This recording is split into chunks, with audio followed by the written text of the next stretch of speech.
Welcome back. I'd like to introduce, I believe, Dr. Emma Babbage. Is that correct? Technically not till graduation, but yes. Thank you. Congratulations. We could call you doctor. Thank you. Emma's from the Faculty of Business, Law and Arts, and she's talking to us today about how to do a PhD, the question behind your research question. Okay.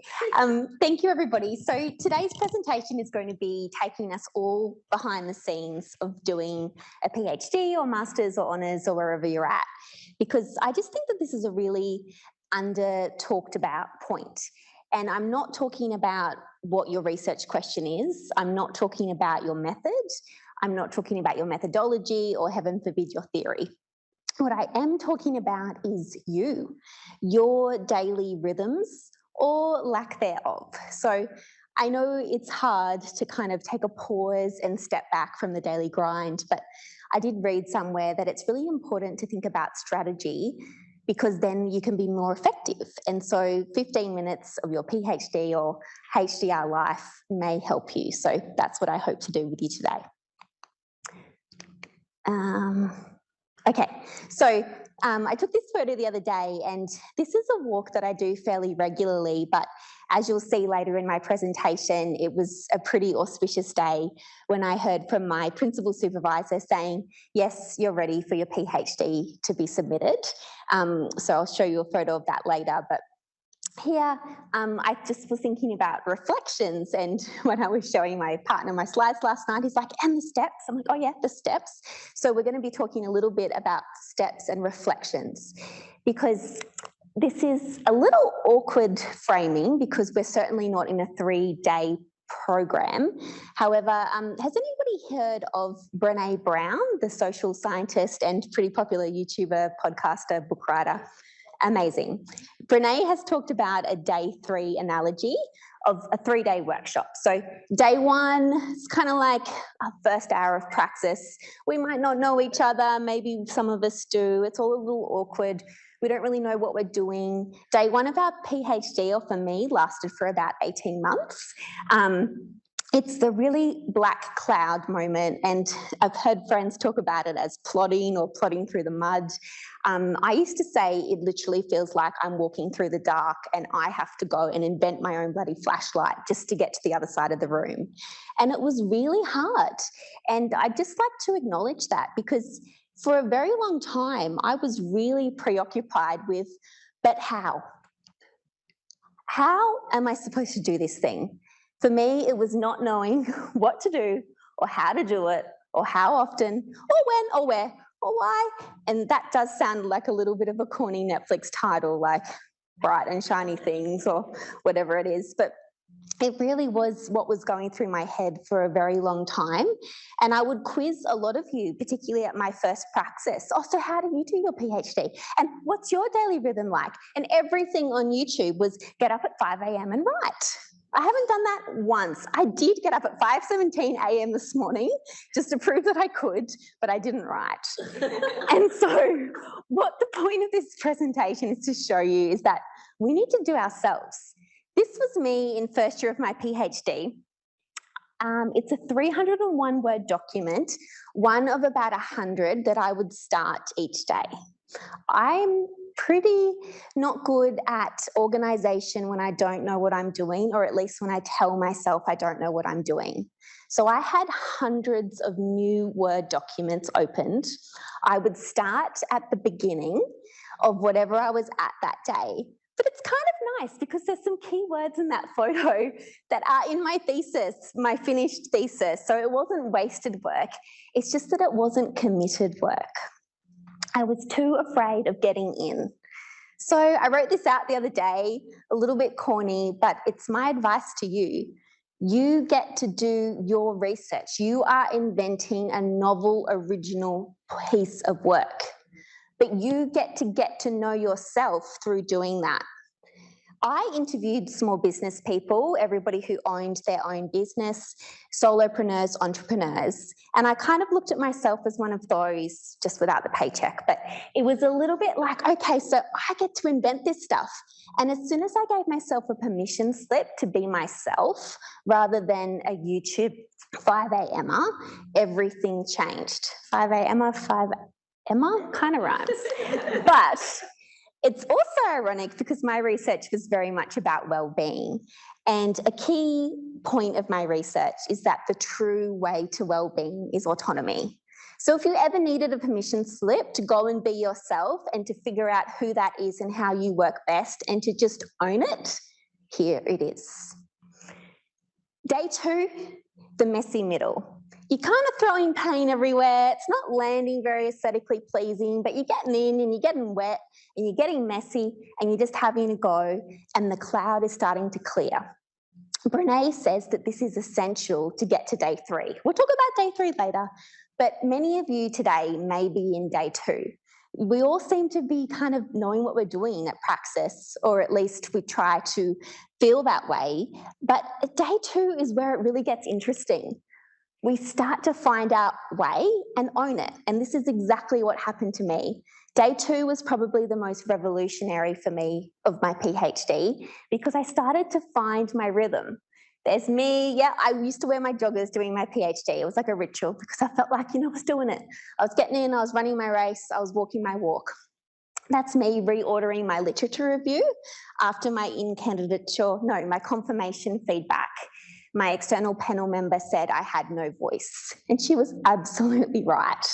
I was just regurgitating information. It was very descriptive. It was very piecemeal because I didn't know what I was saying. And then I started to find my voice. And also, I went on a writing retreat where Katie, and I forgot to ask you for permission, but whatever, told me that journaling is actually part of my process. So as you can see in the photograph, it's very weird artwork I did with Katie's paints one morning tea. And I had these big books, and you gave me the permission slip that I was after because journaling was part of my process. I literally have a whole office bookshelf wide of PhD workbooks. So I would just buy them from Woolies. I'd buy nice ones. Sometimes I'd buy $2 ones. And every day I would write the date, I would write a heading, and it would be like a record of where I was up to. And Katie actually told me that that was part of my process. And then I just owned it and I just kept doing it. And once it became conscious and intentional, it became something that I couldn't not do, because part of those hundreds of Word documents on my computer used to just be like literal word vomit. And sometimes, and I'm just going to say it, I would write whatever popped into my head. Oh, have I hung the washing out? Oh, what's for dinner? And I'll just type it. And apparently there's this thing called morning pages.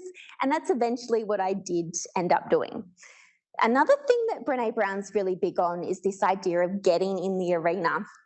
And it's this quote from, I think it's Roosevelt, but I'm not quite sure, so don't quote me on that quote.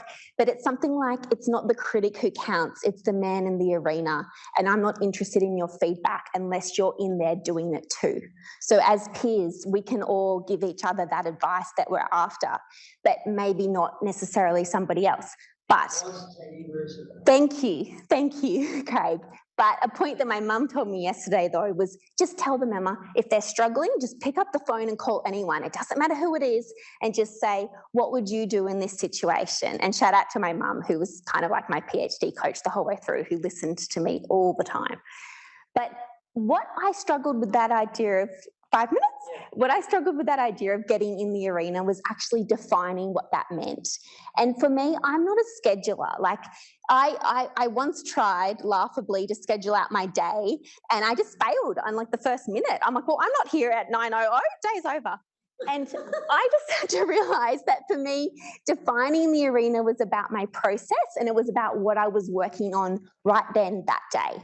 It wasn't necessarily a goal to tick off. It wasn't necessarily by the end of this week, I must have X thousand words. It was just right now, this is what I'm working on. It was kind of like a coach, like a running coach by your side, just saying this step, then that step. It was just one step at a time. And that really, really worked for me. So That process of defining the arena then looked like really serious notebooking anywhere, cafes, libraries, a very excited me at the top corner. Home during COVID, stealing my office computer. At the car service with my mask on during COVID, anywhere and everywhere, because I was just so in love with the process once I realised that I could do this at another writing retreat. And then another question, it comes from Tim Ferriss, the author of The 4-Hour Workweek. You don't have to take that literally, even he says that in another later edition. But are you inventing work to avoid the important? I was inventing so much busy work. And what was the important? It was organising the thing. And that's what my partner told me to do. And once I listened, I had a thesis. And you can see the date here, 19 July 2022. That was the first day I had printed off an entire thesis in one document. So no longer did I have 100 documents floating around meaning nothing, but I had an entire thesis. And that's what I was afraid of in day 1. I couldn't get there until day 2. Then comes day 3. The time where you love it, you almost don't want it to end, you're enjoying it. The time where Kerry's been in the entire time, and it's just such fun, and you start to love it. You enjoy today. I'm working at the Gold Coast campus that day, or at home, really owning my shit and journaling all emotional stuff, any stuff before working on my PhD, and that became my process because I had to get out of my own head, get out of my own way, identify and work through my thoughts and feelings, and then I had an empty mind and I could just get into that flow state with my PhD. Doing final checklists, changes in the law, Carl, the psychosocial regulations are on that list. Then the work had stopped. That's me taking a happy selfie just after I heard from Jennifer Nelson, my principal supervisor, you're ready to submit on that wall walk. Walk was also a big part of my process. And then in day 3, you need to honour the idea and just let it go and just know that enough is enough and let that be there. So this is me more recently working on the feedback I received from my examiners' reports, and I came to love it. I really resented the feedback in the beginning. I got an A and a B, and I was like, what?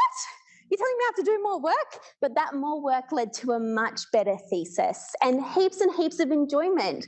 Anywhere and everywhere, again, at home, lighting a candle, just making a ritual out of it, until finally, yay, you've got a thesis. So, I just like to say some of my participants gave really useful advice as to wellbeing, which is really relevant to this today and to all of us.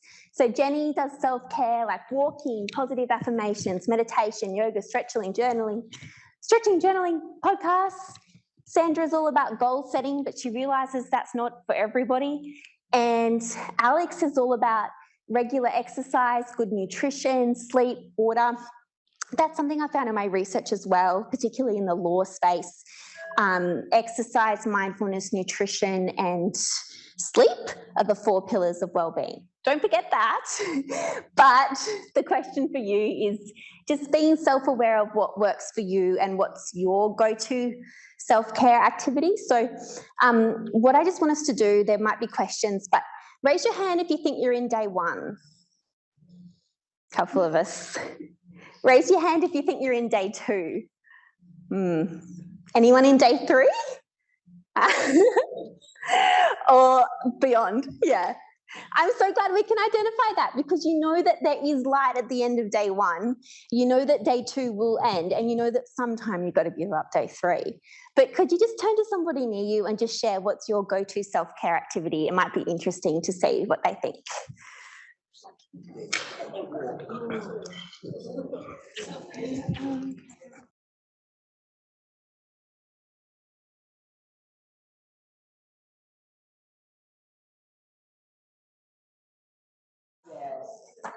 All right. Any sharers around? Meet, what's yours? I just had a question that you had the first draft ready in July last year. No, not my first draft. My thing that was ready for submission. So what was sorry. What was printed off was the first time that I had compiled my thesis into one document and saw that I had a thesis. And when I was told it was ready to submit, that was more like November last year. Yeah.